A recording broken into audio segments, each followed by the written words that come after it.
to another episode of Lie, Cheat, and Steal, the podcast about liars, frauds, thieves, and bullshitters. I'm your host, Pat Royce. Just a reminder, we are a bi-monthly podcast. We're dropping 2 episodes every month. Wherever you listen to podcasts, make sure you give us a 5-star rating and leave a review. That helps get the word out. If you like what you hear, you can check us on patreon.com/lie, cheat, and steal. All right, subscribe there. Get 2 more episodes every month. You get access to our Discord server. And but if that's not really your style, just check us out on the socials. We're at Lie, Cheat, Steal Podcast on everything. And you know, everything, all 3 of them. Facebook. No, not on Facebook. It's Instagram, TikTok, YouTube. F with us. Come look for us. That being said, I'm here, as always, my co-host, Kath Barbadoro. Kath, how you doing? I'm pretty good. I'm getting ready to go on vacation, which is very exciting. We've been dancing around the vacation, like schedule-wise, and I'm a bad friend. Where are you going? So, I'm going to London for like 2 days. Holy shit, that's cool. And then I'm going to Brittany in France, which yes. is like where they speak they speak Breton. Yes, yeah, exactly. It's directly across the channel from Wales. It's like that little like it's like their little channel friends. Yeah, I knew you would know about it because you're like also a weird history linguistics dork. Yeah. Yeah, no, I am too. Like I'm really excited about it. So I'm going with my family. Like we're all sort of meeting there.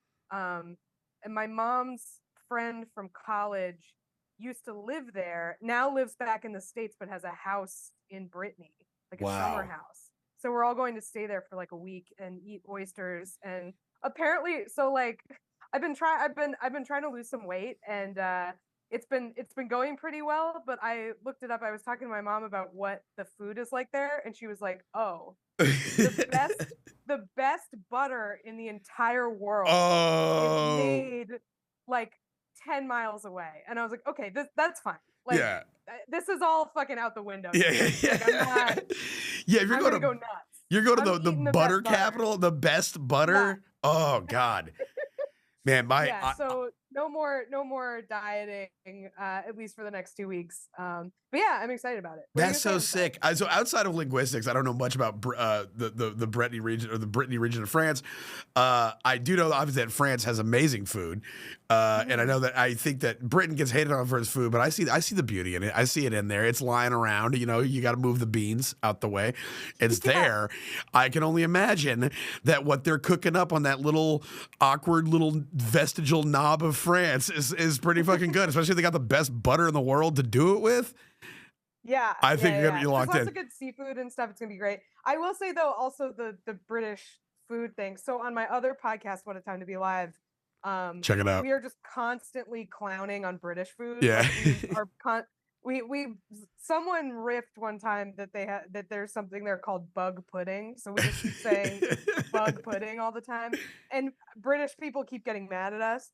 So I am going. I like made a point. I booked a reservation at this like fine dining restaurant by it's called St. John, and it's like basically like the guy who made it trendy to like cook organ meat and stuff like 20 years ago. It's his restaurant. Yeah. So I'm like, I'm gonna go try the best British food, and I will eat crow, probably literally, but also metaphorically. About my British food slander. So I'm putting it to the test. I've heard people talk about like going through Britain and seeing like the food they have.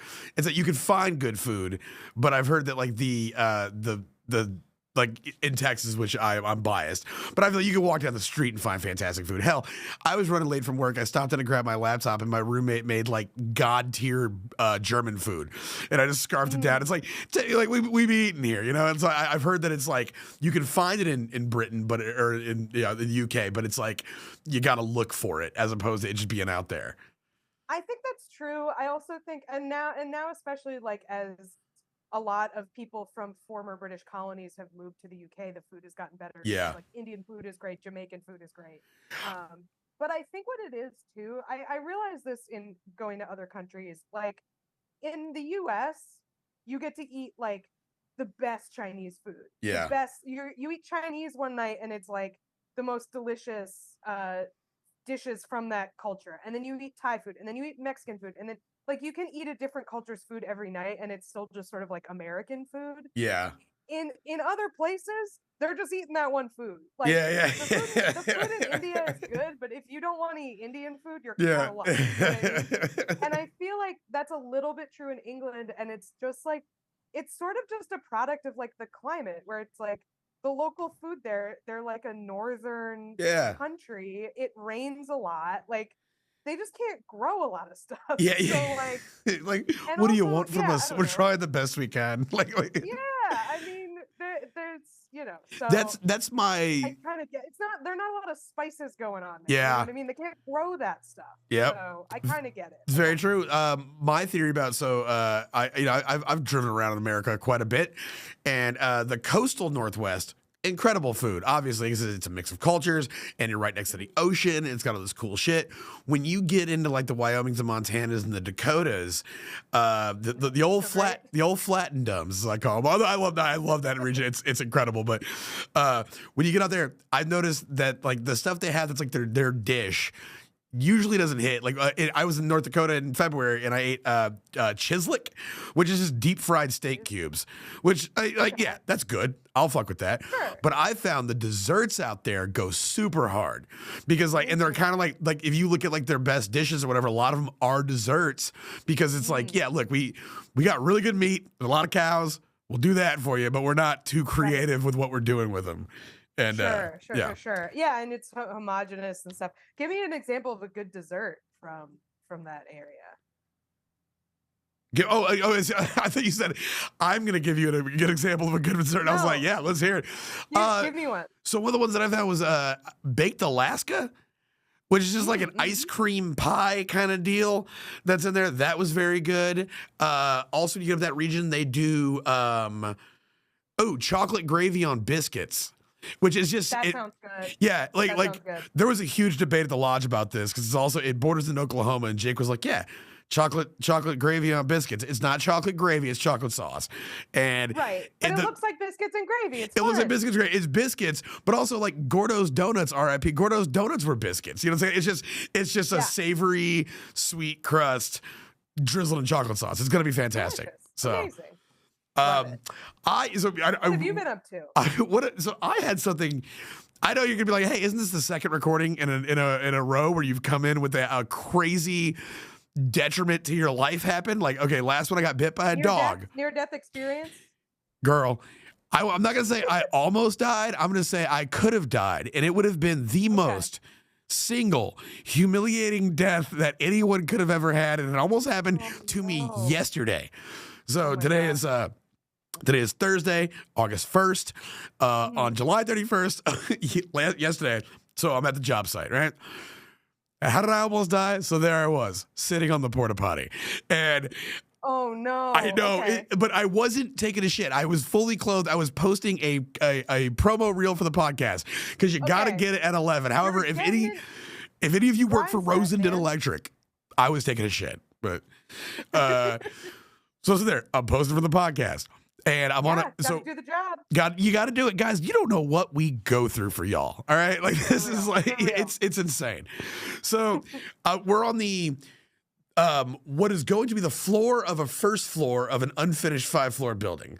It's open air. The thing that I said we just finished was we just got all the shit done. They're laying the concrete tonight. It's going to be like about a football field and a half size full of concrete, but it's up on a rise. We're the only building on site because there's 3 buildings that has a parking garage under it. So we built the parking garage first. Now we're up top. Now it's the floor, but we still have a wide open sky, but you can't get up there. It's like you're elevated. So they have a porta potty up there for us.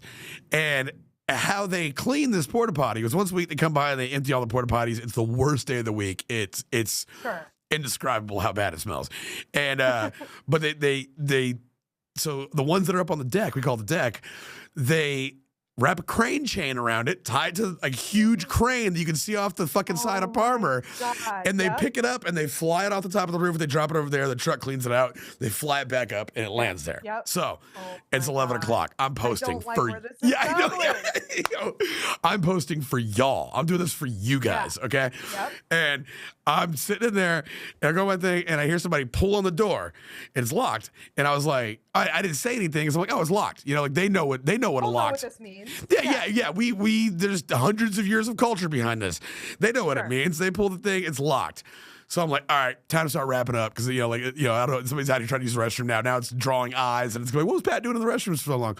So I start wrapping up my post and then I hear the porta potty kind of sway a little bit and I was like, what? I was like, are they unloading some shit? Because like, there's a lot of shit going on. I was like, are they like walking by? A heavy truck or they bumped into it or something. And then I hear the chain start wrapping around the hook on the top of the porta potty. And I was like, I still was a little indignant. I was like, this can't be happening. Like this Mr. Magoo ass shit is not happening right now. And then I heard him lock it in and I hear the dude key up the radio and I just hear a radio going. I was like, no. And it's like, I just jump out of the porta potty, scare this dude half to death. He was like, "Highway!" He stumbled back, and I jump out, and I'm talking about not even 3 seconds later, this thing is in the fucking air. I took a video of it. I will post the video while we're talking about this. It's the porta potty flying through the air that I would have been on. And everybody got out and like everybody did the math. You can see them like being like, yo, you were just in there. I was like, I know, I just stepped out of that.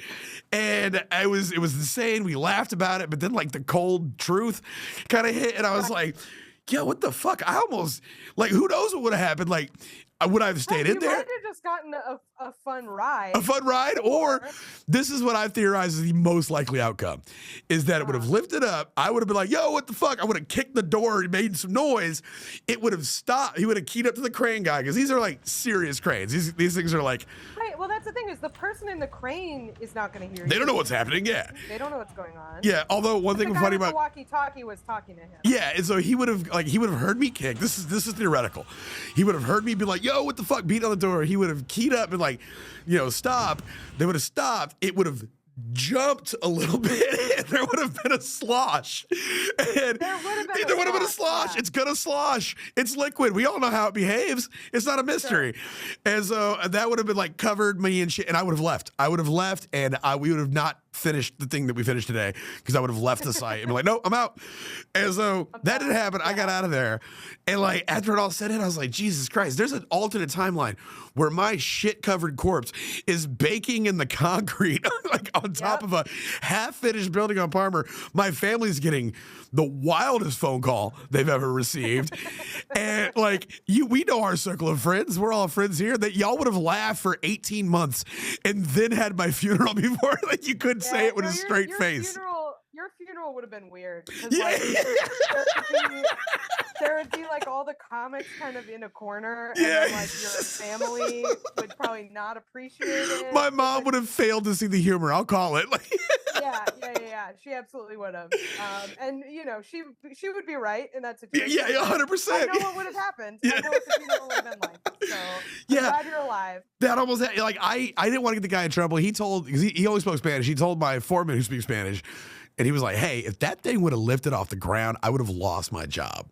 And I don't want the guy to lose his job. But also, bro, what the fuck are you doing? Like, you pull a door, it's locked. Like what else is happening in there other than a person went in and locked it? Like, that's also, it's red. It turns red on the thing. It turns red. It means someone's in here. Yeah.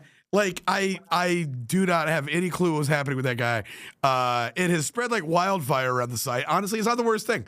Because it's like, it kind of disarms everybody, which I'm real good at. Get in, like, hey, look at me, funny guy, almost died at a porta potty, right? And it allows me to get away with my bullshit. So, happy to hear it. A lot up top. But speaking of getting away with bullshit, we got a scam roundup episode for you guys because we're currently getting away with bullshit. Yeah, tough week. This is like I said before, this is the equivalent of the teacher wheeling a TV into class because they're hungover. Mm-hmm. But no, I got some fun things. We don't always have time there's not always a lot of meat for a full episode. Right. And so we A want lot to of dive. scams going on that maybe are not the most detailed, but are still very fun nonetheless. Yeah, very much so. So I wanted to start off, and I just I looked up a lot of stuff. I got some cool things planned for you. A lot of things. I was like, you know what? Let's Google fraud and then click news. Let's Google this and click news. Mm-hmm. For whatever reason, maybe it's my IP address. Most of these are in Texas. Like, I don't know what my countrymen are doing, but we're going to talk up top about the Derby Desperado.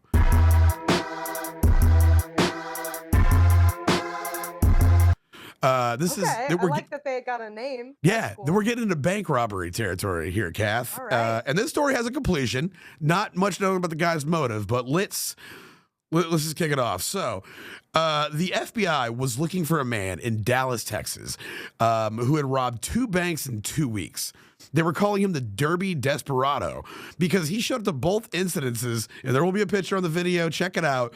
This dude is in like a suit. It's not the best suit, but it's like, it looks nice enough. It's a dark suit. He's got a COVID mask, and he's got like a derby hat. Like he's going to go watch the Kentucky Derby. And he's also got a COVID mask with blue gloves. He walks in on July 3rd. What color is the suit? The suit's like a navy, maybe a gray. We're looking at security camera footage. I'm just thinking, I'm trying to visualize this outfit and how it's going to go. You know that guy on Twitter that like cooks right-wing dudes for their bad suits? Oh, the bespoke suit guy. I love that guy. Yeah, the menswear guy. Yeah. I'm just thinking about like what he would, like how are the gloves coordinating here? So the gloves are the gloves do throw the out. Actually, you know what though? So in this picture, he's got the camera up to, or the phone up to his ear. The gloves are like a light blue surgical glove. We've all seen them. Okay, they look to be working with something going on in the collar area where his tie is at.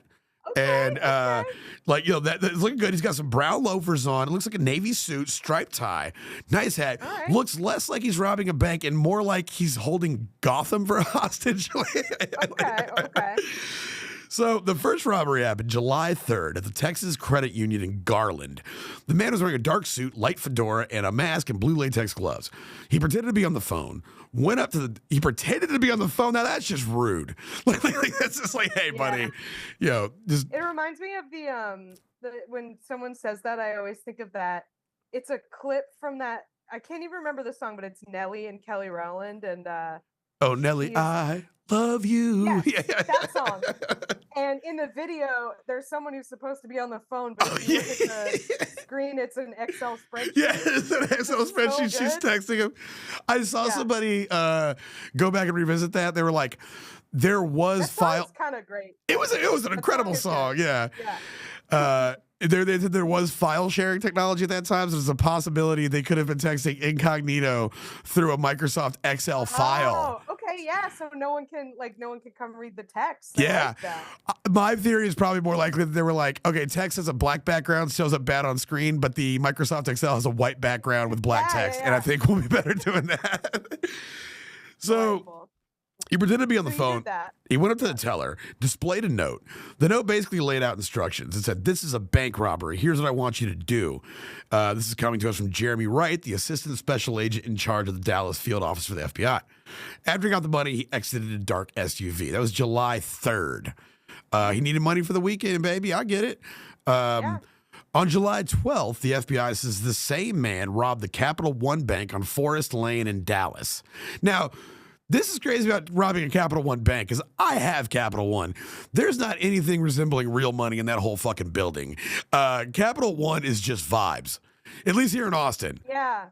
When I stayed at your house, I actually deposited money. I deposited cash I got a cashier's check at a Capital One bank that I walked to from your house. And that was able to do real bank shit. That seemed like a real bank to you? I feel like that does not seem like a real bank to me. I saw enough bulletproof glass. The Texas one is even less of a bank than that one, then that's like not a bank. The Texas one is nothing. It's like you walk in, you're like, there's ATMs and there's a cafe and there's couches. It's like I said, it's less banking, more vibes. And you go in and you're like, hey, I lost my debit card. Can I withdraw some money? And the only thing they can do that symbolizes resembles a bank transaction in any meaningful way is they can write you a cashier's check for an amount of money that you can go cash at a check cashing spot.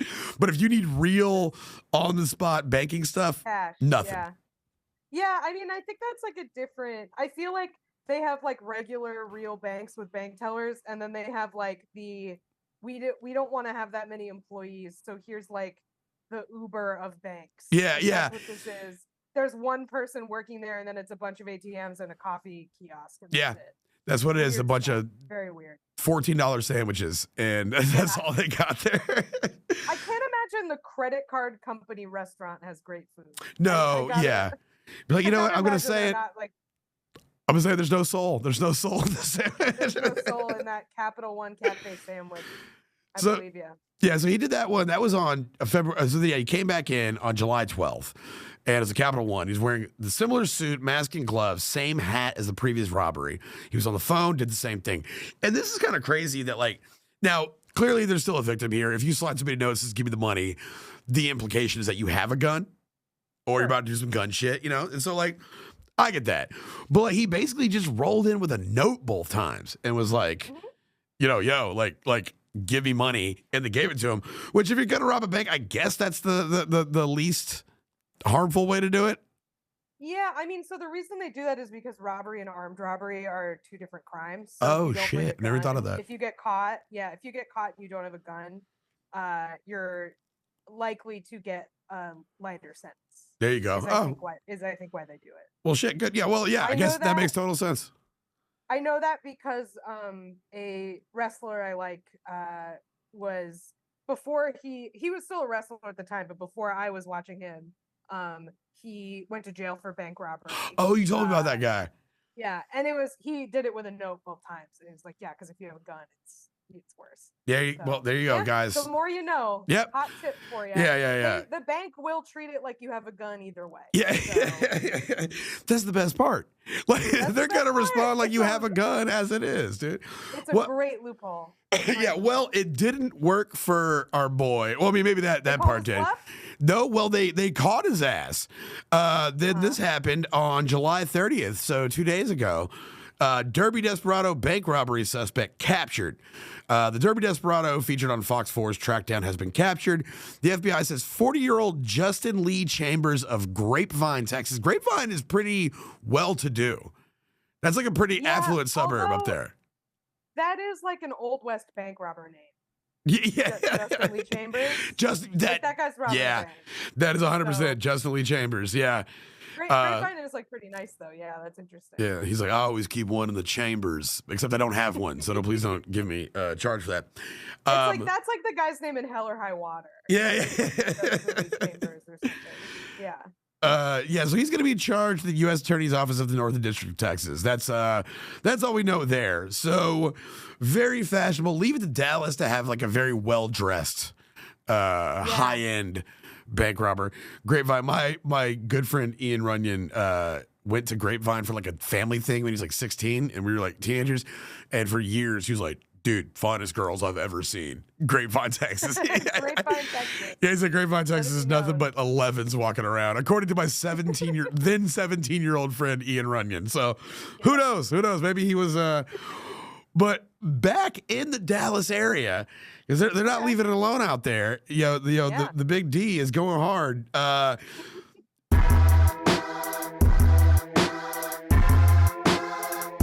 North Texas. Okay, so this guy. So he's based out of Dallas, but it's North Texas. You know, it's if you're in North Texas, if you're not in that area, you're like one of 8 cities. Right. So this guy was a local celebrity. He was a Bollywood singer. He appears to be an Indian American man, and he was known like kind of the local like a Carry On type. Anybody who's in Austin, like he was just a local character. Was he like a Bollywood singer, like in actual Bollywood, or did he just sing Indian songs in North Texas? No, he was an Indian man who was part of the Indian community in North Texas, and I would imagine he sung it like. I'm probably sure he did a lot of birthday parties or weddings or community events. Yep. And his name was Siddhartha Mukherjee, but he went by Sammy. And older Indian man. He has been accused in a multi-million-dollar a real estate fraud scheme.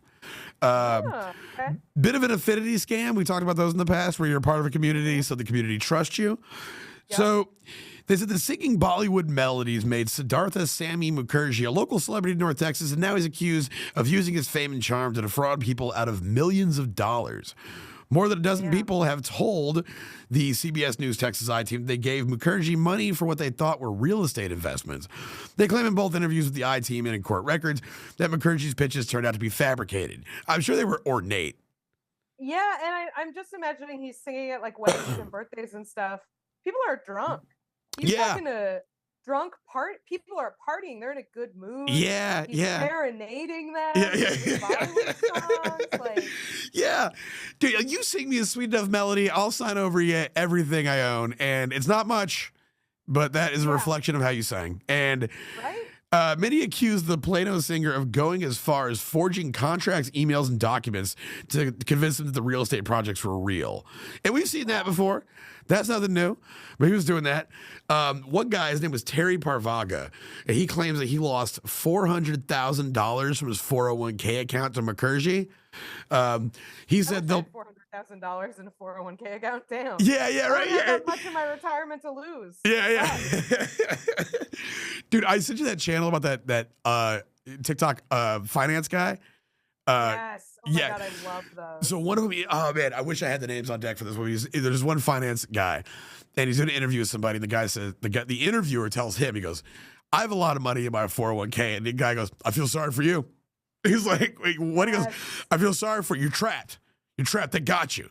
So you got to go to your job now for your retirement. You got to go to your job for your health care." And I was like, I don't think it's a perfect situation, but that's what it is, dude. Like, I'm imagining Pat and I were talking about there's like all of these crazy like finance gurus on the internet, as there probably have been forever, like get rich quick guys. Yeah. We could probably do a whole episode about them. But yeah, their whole thing is basically like, I feel like they're very like sort of manosphere tangential, where they're just like, nah, man, if you're not an entrepreneur, you're a fucking sucker. Yeah, you're a fucking cuck. Yeah, exactly. You're a cuck for having shit in your 401k, and so it's delightful. It's very fun. It sucks so bad. Like, why don't you just get on Dogecoin like me and quit your job? Yeah. Being a cuck. Like, why don't you just write everything off in your taxes? Because they sell it to you like writing things off in your taxes means it's free. And it's like, that's not at all what that means.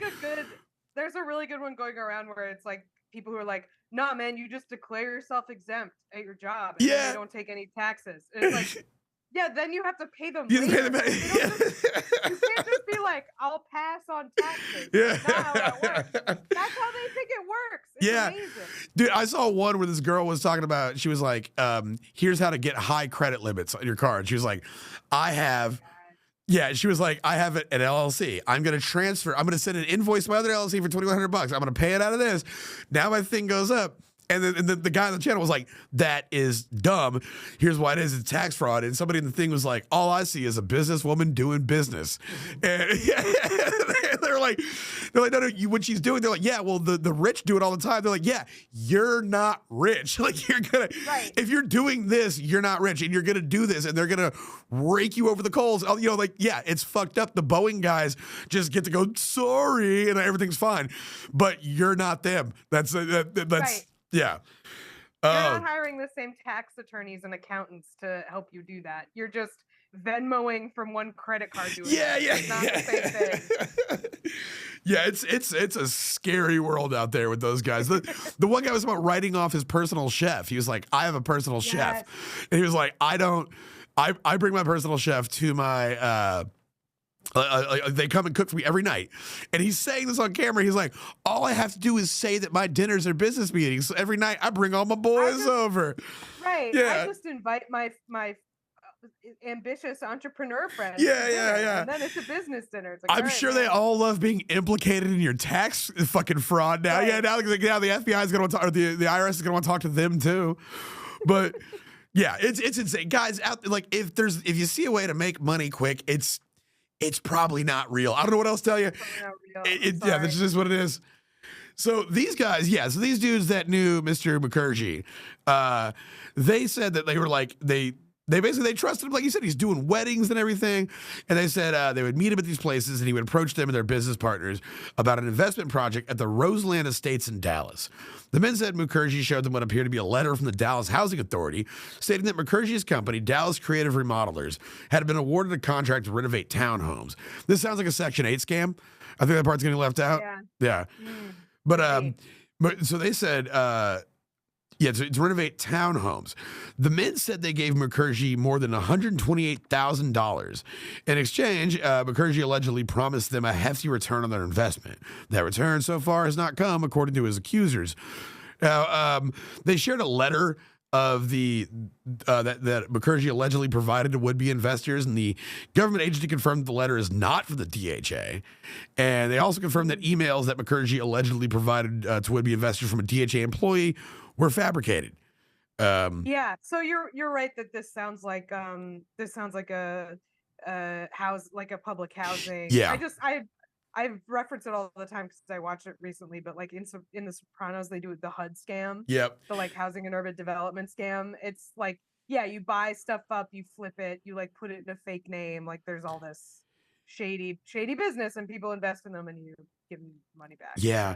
You really just steal it. It's just, I think you were right when you said, like, obviously people like this have existed all the time. We do stories about people from the 1890s that were doing shit like this. This has been there forever, but it's so in your face. It's like a perfect storm right now. It's in your face with the social media, and also the powers that be have cultivated a culture now where it's like you're expected to believe that there's all this opportunity out there. It's like all you have to do is make an LLC and transfer money from this one to this one, and everyone is struggling to get by. So it's like a perfect storm. It's like people are struggling to get by. There's these get rich quick schemes, and there's these people out there acting as the middleman between you and your dream, and it's fucking scary. So yeah, be careful, because guys like this are out here, and this is the people that do this, they don't, like, you wonder about, like, oh, I couldn't do this because how could I rip somebody off? These people don't operate by those rules. And I'm not saying that, like, there's tons of people out there like this, but their voices are amplified, these scam pullers, because this guy right here. They also are just good at figuring out who's vulnerable, right? Yeah, like, they already know that. The less likely this stuff is to work for you, the more vulnerable you are to these kinds of scams. Because, like, I just think about this in terms of, like I have my dad has a law degree, right? So like if somebody comes to me with any kind of opportunity, I have a free lawyer basically to like read over. Most people don't have that. Yeah. You know what I mean? Like there's just things like that like make and the fact that I have someone in my family like that like makes it easier for me to like gain access to privilege that people don't have when they don't have, you know what I mean? Yeah. It's just this like perpetuating thing where it's like, well, if you don't have this, you're at risk of this, and that makes you even less likely to get this. It's just this. It's the class system is what I'm describing the American class system. It's stupid. If I could recommend like this is hard to recommend because I don't know if you can really cultivate this, but try to be a little self-aware. Understand where you're at in this whole thing, and like erase the delusion that you're ahead. like it's like some of you out there thinking that you're ahead of all this shit. You're fucking not. Most of you don't have like by luck you have access to a lawyer. It's like most of y'all don't. You know, most of y'all don't have access to shit, or like your blind spot where like you're vulnerable. Like 9 times out of 10, if you have a little bit of money to invest, the person who's coming to you saying they got this wonderful investment probably isn't like they're not viewing you as a, oh, this guy's a real big money guy, I want to get him in on my thing. They're viewing you as a cash cow. Right. Understand that you might be being victimized. It's a little bit of self-awareness. It'll last you a long way. I'm a confident guy, but I'm very realistic about who I am. Like I have avoided a lot of trouble on so many fronts, you know. Like, and it just, I know who I am and what I'm doing. If you think about like, especially like investing or something, it's like I'm gonna go out on a limb and say neither of us and nobody listening to this has enough money to where investing in one single thing is a good idea. Like none of us have that kind of money. You know what I mean? Yeah, so, exactly. You're not putting all your eggs in one basket. If anybody has like, if you have like extra money and you want to invest it, you like, I'm not a financial advisor or whatever, but it's like, put it in the stock market in general. Put it in the S&P 500. Yeah. Like, you don't renovate a townhouse. Like, Yeah. that's not where any of us are. None of us are there. Yeah, None of us are pulling retirement money out to invest in one project yeah. that a lounge singer brings us. Yeah. That's not who we are. Yeah, man. Like one thing I noticed about watching all those videos is like they like the bait before the switch is they're like, I have this crazy lifestyle. I wake up at 8 a.m. I eat fucking yogurt. I watch YouTube, and then I go and play with my pet raccoon. And then I ride my own personal train that I own in the city. It's this leisure lifestyle, and that's what we want because everybody works their fucking asses off. Everybody's always at work. I was just at work, and that's what they're selling is like, look, I'm doing this thing. I'm by a pool. How did I wind up by this pool? Like, how else did I do this except like having like mailbox money? And it's like that, for the most part, doesn't exist. And you're just gonna have to bite the bullet and realize that that's not for you, and it's not real. The dream they're selling you is fake. Well, right. That's the thing is, all of the people doing that on TikTok or whatever, most of that is smoke and mirrors and like rented and shit. Yeah. But if it's not, the way they got it is by selling you on the idea that you can get it. Teaching That's courses how and they got shit. the money. Yep. Yeah, man. Yeah, watch out there because this guy, and this is the kind of people we're dealing with. This dude, Mukherjee, says that. So Mukherjee told the investigators that every investment deal was legit, but some just didn't work out. As for the documents, the DHA contract, Mukherjee acknowledged they were fake, but he said, I wasn't the one that forged them. Somebody gave me the fucking forged document. You know how documents are. They change hands all the time. Watch a spy movie, if you will. Mukherjee. Be a PDF. I'm not even. Yes, do you know how many times without reading it, I have received a PDF through email, printed it, and disseminated it to 8 or 10 people who I haven't snared into an investment scheme? All the time. It happens. I don't have time to read every fucking thing I make you sign. You know, like, I don't know what to tell you. Man, there are PDFs coming in and out of my inbox all day. Yeah, I figured you would understand this. You got PDFs coming in your email, right? They're like, well, yeah, obviously I got bad PDFs, you know, like. But he said he's the real victim. He said a victim of a coordinated effort by dozens of people to defame him because they're jealous of his status and success as a North Texas. I like Bollywood. I respect it, but let's be honest. A North Texas ultra niche. Pretty niche. Yeah. This is not primetime 7 o'clock ABC shit. You know what I'm saying? This is a super niche lounge singer. Don't trust him. He owes these people more than $2.7 million. So. Yeah. Has he been sentenced or? Is No. They filed or? complaints with the local police. Mukherjee has hired a new attorney for the. So he declared bankruptcy. So he's like, oh, by the way, also I'm bankrupt. Also I'm mad successful, but in light of recent events, I'm also bankrupt. You can't fire me. So he said he owes more than $2.7 million.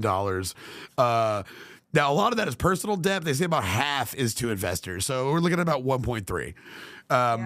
They reached out to his new attorney. He said that due to the pending legal matter at that time, he had no comment. Alleged victims have filed complaints with the local police, the Texas Attorney General's office, and the Texas State Security Board, and the Texas State agency in charge of protecting investors. So they're going after him. They're getting the ball rolling. But as we're at. So let's get out of Texas for a little bit. Let's get international. This is all right. Yeah, because you're going to France, right? Sure. Here soon. Overseas.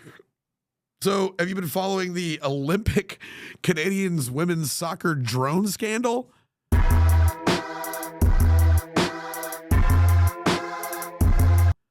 have not. You know, I haven't been watching very much of the Olympics. My roommate watches a lot.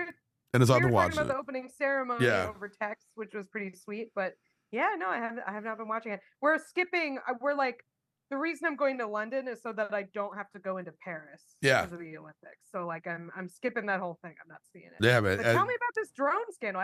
So Canadian women's soccer coach Bev Priestman said that she'll be stepping away. Amazing soccer coach. Yeah. Bev. I had like 3 Coach Bevs. Yeah. That rocks. Coach Bev they're gonna know their way around some fucking shit. Coach Bev has your aunt's new friend energy. Very much so. Yeah. So her roommate of 20 years. Yeah. Coach Bev Priestman said she'll be stepping away from the team's opening game against New Zealand at the Paris Olympics in the wake of a drone scandal. So New Zealand complained to the International Olympic Committee's integrity unit after, the integrity unit. I feel like they would all be Canadian. So this may be a conflict of interest.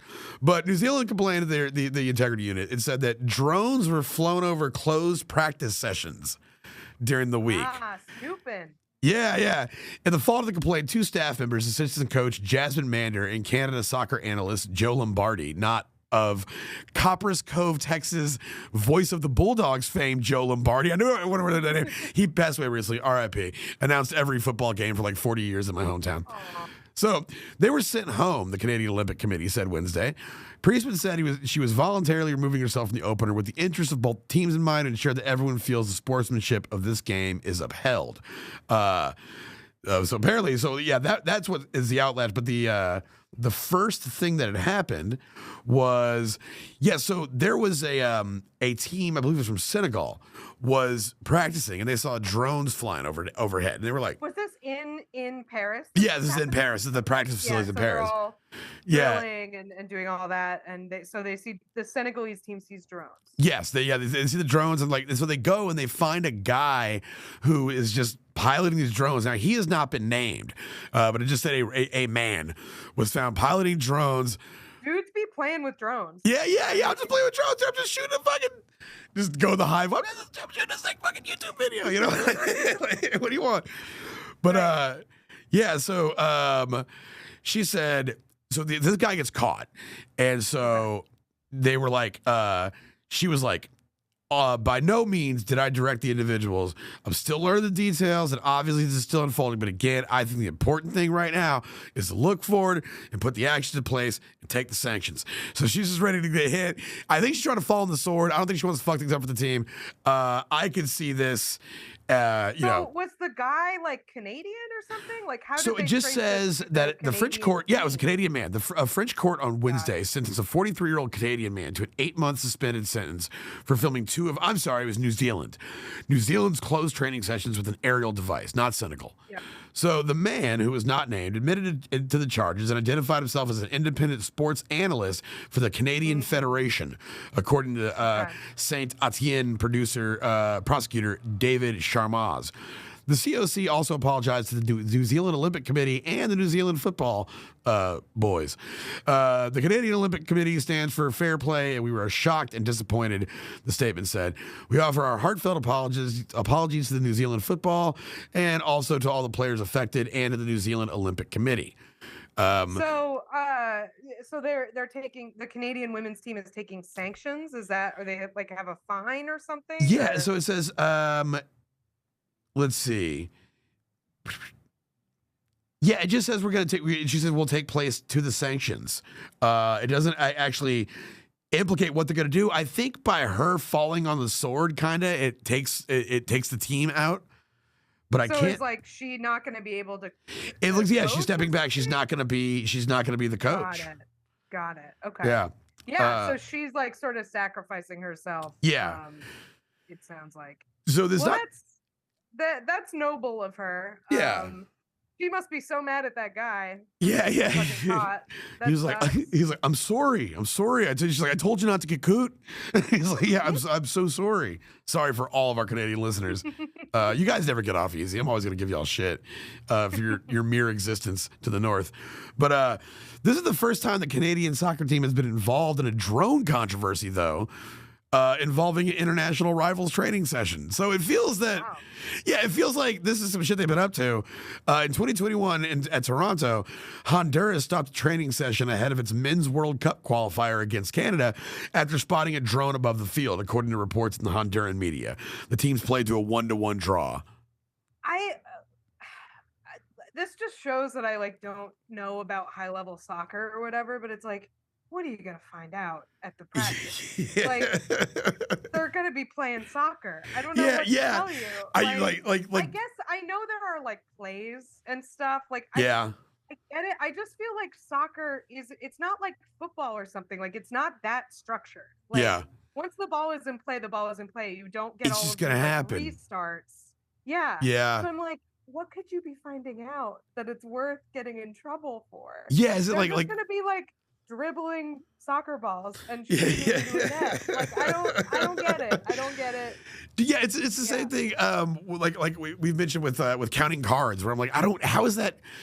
Why aren't you allowed to do it? You're just counting. I'm just counting over here. Like, it doesn't feel like, well, I guess on that one, it's like, it gives you an advantage. This one, yeah, I agree. It's like, what are you going to find out that they're doing differently?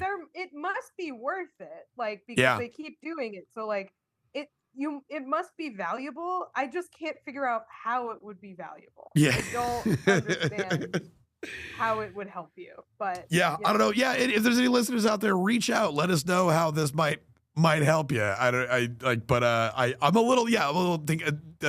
Also, yeah. What is your team gonna do better? Like if your team's right, how are they gonna like prepare based on like how does it change your approach to the game? You can watch tape of them playing other games. Yeah, like, yeah. It's just very confusing to me, but whatever. Yeah. If I've said it once, I've said it a million times. Just be good at soccer. I can't. Be good at soccer. Yeah, just be good at soccer. I almost got that tattooed because it's such a common phrase that comes out of my mouth. Just be good at soccer. So, let's see. I want to start. What are some interesting ones here? Okay, so this one is less current event, and this was recommended by a listener in our Discord chat. Are you familiar with the Pittsburgh fake Burger King?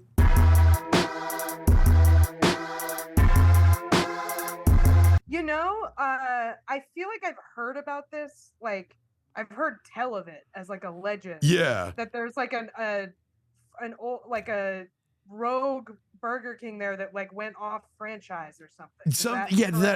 To that effect. Yeah, it's basically that story. I've referenced it several times. Longtime listeners know about like the Bible page of all the scams I wrote down the night before I met with our initial producers about all the things I wanted to cover. I feel like this might have been on there, the fake Burger King, or at least another fake restaurant. But I think we should definitely do some, like, it would be fun. Maybe I'll do this. Put together like a Roundup episode of copyright infringement. Yeah, that'd be fun. Off-brand copyright infringing, like weird products and stuff. I feel like this would fit right in with that. Yeah. But anyway, yes. This Tell is me right about the Pittsburgh Burger King. Yeah, so this is it's a place. It's in the south side of Pittsburgh. Pittsburgh, lovely city. I enjoy Pittsburgh. Our friend Avery Moore and also Nick Savarino just went to a Pirates game this week. I've heard nothing but great things about Pittsburgh. Like, it's so fun. Awesome. Friend of the show, Danny Palumbo, is from there, and he's great. So like that makes me think it's probably cool. Yeah, enemy of the show, Mitch Bacalsha, also from there. Yeah, exactly. No, Mitch is fine. Mitch is not an enemy of the show. So there was, the Southside Burger King is a phony pretend version of a somewhat popular national franchise, Burger King, both a location and instance of crime and food fraud. The employees all buy weed from my guy, and they are known to offer free power-ups to the Southside Santa. There's other things out there about this, but this is from a Cracked article. So, nice. Yeah, if it gets a little zingy. Who wrote the Cracked article? This seems like something my podcast co-host Eli Uden would be on top of. Oh, let me find out because this is from a website that pulled it. It says via Cracked. Let's find out because I want to make sure people get credit. Yeah, this is Alex Hanton. Okay. Alex Hanton, not Eli Uden. Every city has its own fast food urban legend. All of Toronto still mourns the now closed Parkdale McDonald's, a location so famously weird the guy who brought in a full desktop computer to watch porn was actually one of the better customers.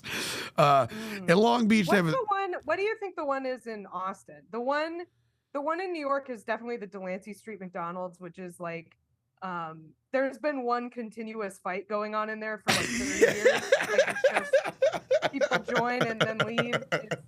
It's like a forever soup. Yeah, exactly. I had a joke I was doing for a while about how the government models war games after the Delancey Street McDonald's. It's just like a very complicated combat scenario. Yeah. Like a while ago when there was a shooting on the subway, like a would-be mass shooter on the subway a couple years ago, they caught him in the Delancey McDonald's when they finally That's so tight. Well, we have the this is for a positive one, is the Chili's on 45th and Lamar. Oh, an icon. An Austin icon that, like, by being a chain restaurant has somehow made it an Austin icon. Yeah. It's such a weird place for a Chili's. Yeah, Google the love that is out there. I took my roommate's 11-year-old son to the Chili's on 45th and Lamar, and he didn't get it. He didn't get the allure. Yeah, no, sure I ruined lunch by screaming the circumstances to him of the place, but he didn't understand. No, I say here we have the Thundercloud on Riverside is pretty popping. Thundercloud on Riverside. I was definitely going to go like something on one of those fast food places on Riverside. Yeah. Riverside in general is going pretty ham all the time. They burned down the 76 station on Old Torf, and by them I mean a homeless dude who told me. So I pulled up the 76 station on Old Torf, which is like south of Riverside. It's right the same neighborhood essentially. I had just worked out and I was going to go get an energy drink from there, and I pull up and it's on my TikTok like from a year ago, maybe more, but they're putting it out with fire trucks, and I was like, what the hell? They burned down the 76 station. So like I pull into the Circle K across the street and I'm pumping my gas, and this homeless dude wanders up and he goes, "That's what happens if you don't know how to treat people." And I was like, what? He goes, hell yeah, that rocks. Yeah, and he was like, "You always want to be rude. You always want to be rude. That's what happened." And I was like, that guy burned down the 76 station. And like 3 months later, they showed a picture of the news. I'm not gonna say I remember it exactly was that guy, but like I think it was that guguy. Sure, yeah. I mean, if it wasn't that guy was happy it happened. Yeah. He was at least he was cheering. He was pleased. You know they burned down Crowbar? Whoa. Yeah. Crowbar, South Congress fucking legend, Crowbar. Yeah. Burnt down, yeah. Made an appearance in Friday Night Lights, I believe, Crowbar. Oh, really? Anyway. That's what's up. Sick bar. I loved it. So the first thing to note about this Burger King is that they said it's never actually going to win awards. Its drive-thru facility was pretty messed up. They called it a murder tunnel. And the online reviews include phrases like, "Some shady guy charged me $1 to use the bathroom." And a homeless guy stole another homeless guy's shoes. And if you've ever said to yourself, "Hey, I want to eat lunch in a dirty bus station," this place is for you. Was this when it was still a Burger King? That's when it was still a Burger King.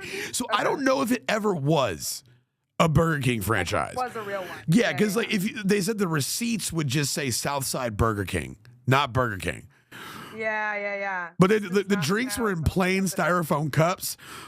Fries came in Dixie cups, and then the bags are just plain paper bags. And they said the Coke machine appeared to be dispensing Pepsi. Hell yeah. Okay, so yeah, this place wasn't seems like a Burger King that got taken over. It was like fully not a Burger King. Yeah, it's like the West Virginia Taco Bell where it's on the trailer. Have you seen that? Like it's probably not real. Again, it's like this. But they would say they would run out of products, and as it turns out, here we go. So as it turned out, corporate had revoked the location's franchise months ago, apparently due to repeated food quality complaints. The company had hoped to reopen the location with a new owner, but the Southsiders simply struck out on their own, continuing to operate as a rogue Burger King outside of the law. Yes, the Southside BK crew carried on with their mission, even as supplies and instructions from headquarters stopped coming. I love that.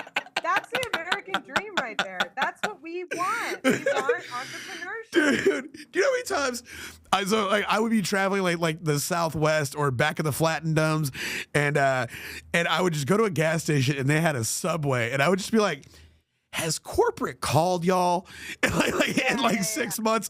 Have y'all received anything? Does anyone know you're here?"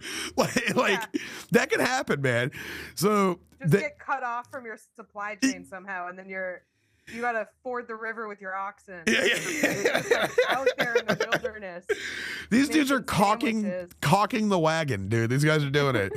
But so they said but the Burger King signs and uniforms. So at some point, the name printed on the receipts was quietly changed to Southside Burgers.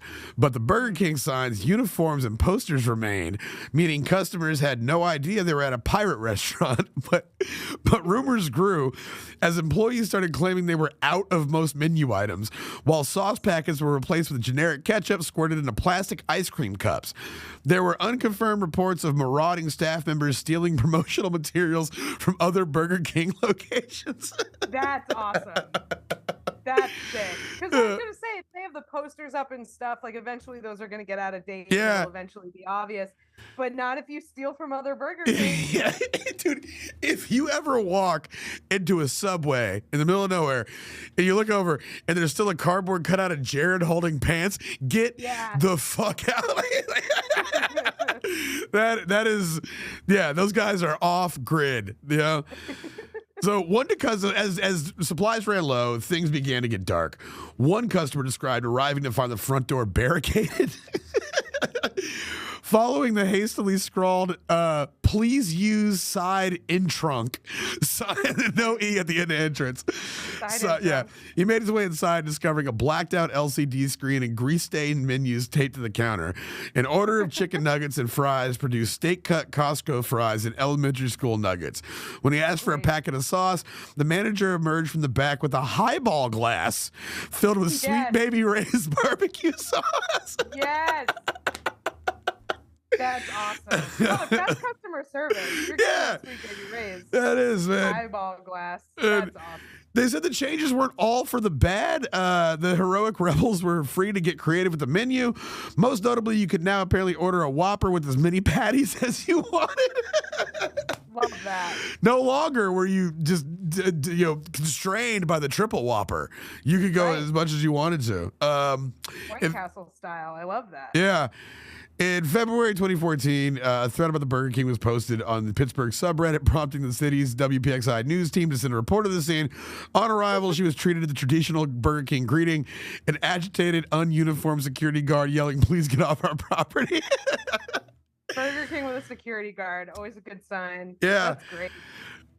They said, I talked about, before you move on, I want to talk, there's a Wendy's near me that I sometimes go to, and I haven't seen them since the pandemic, but every once in a while I would go in there and there would be a boombox playing like very loud jazz, and all of the tables would be people playing chess. It was like like every table occupied, they brought their own music. None of them were eating Wendy's. Yeah. It was like they must have known somebody who worked there or something, but it was just like, it was a bunch of like older black guys. Yeah. It was delightful.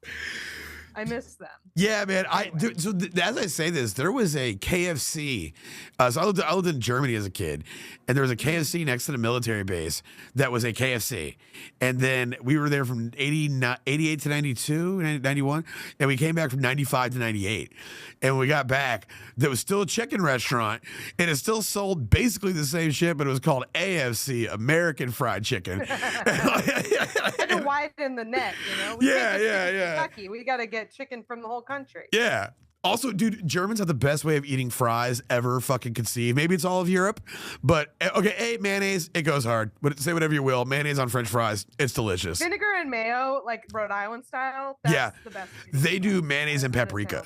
They're mayonnaise and paprika people. Yeah, it's really good. But they do this thing where if you buy a big ass greasy bag of fries, and they give you a little fork that's about like an inch long and has 3 prongs on it, it's like a little trident, and then you stick it in your straw. And then you go down in there and you get down to the bottom of the bag. It's incredible. Genius. It's one of the best things I've ever seen. Fingers clean. I love that. Yeah. So yeah, guys, if there's a pirated restaurant out there, just pull up. You know what I'm saying? Give them the time of day. Who knows? Yeah. What are you striking out on their own? They deserve a reward for their bravery. Yeah. You know, going in alone. I love that. Yeah, you think you're so fucking good that you can't go to like a bootleg? No, you're not. Go there. Check it out. Give them the time of day.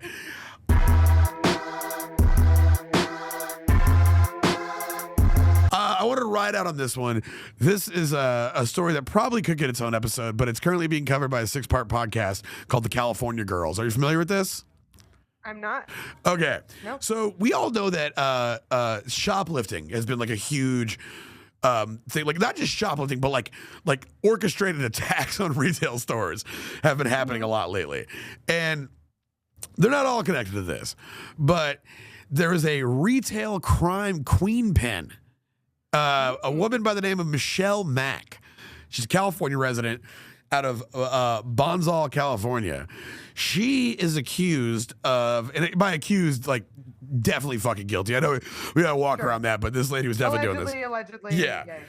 The ringleader of a nationwide organized retail crime operation that targeted Ulta Beauty, Kath, and other major retailers is facing more than 5 years in a California state prison.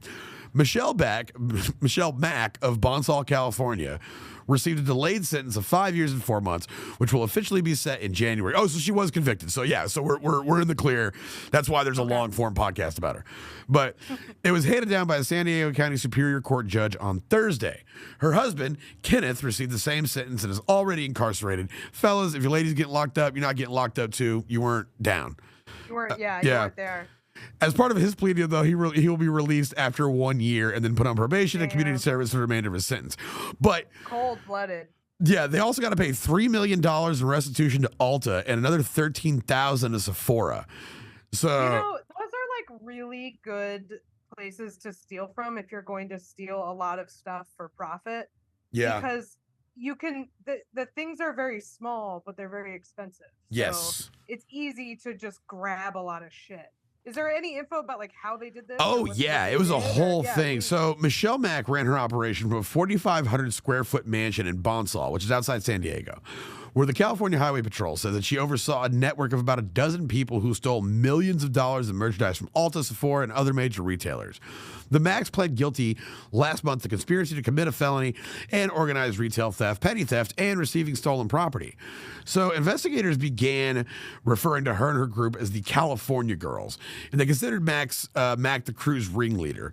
She sold millions of stolen items on Amazon via her store is called the Online Makeup Store to unwitting customers at a fraction of the typical retail price before she and her husband were arrested in December. Since 2012, she sold nearly $8 million in cosmetics through the storefront. So what she was doing, $8 million. Yeah. A million items for about $8 million. But she was like basically drop shipping, but with stolen shit. Yes. Yeah, exactly. Yeah. So she had like a network of, it was all women. It was a network of girls that would go into these fucking stores. Most of them had already had like charges and stuff, but she would call these people, and she had like a ring of like, workers. A dozen people have been identified. At least 6 arrests have been made, including the arrested alleged ringleader Michelle Mack.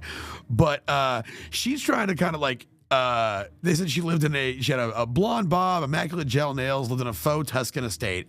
She would have this network though, and it was usually girls who had already been convicted of theft, and they would take them and they would send them to cities like Austin, Phoenix, Orlando, just like, like second size cities, saying, outside of your New Yorks and LAs, like other big cities.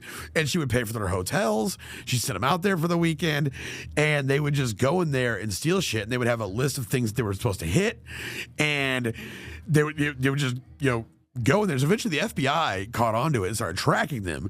And by arresting, one of them, they were able to work their way up the tail. But she's kind of crazy. She was just a suburban soccer mom. She grew up in Indiana.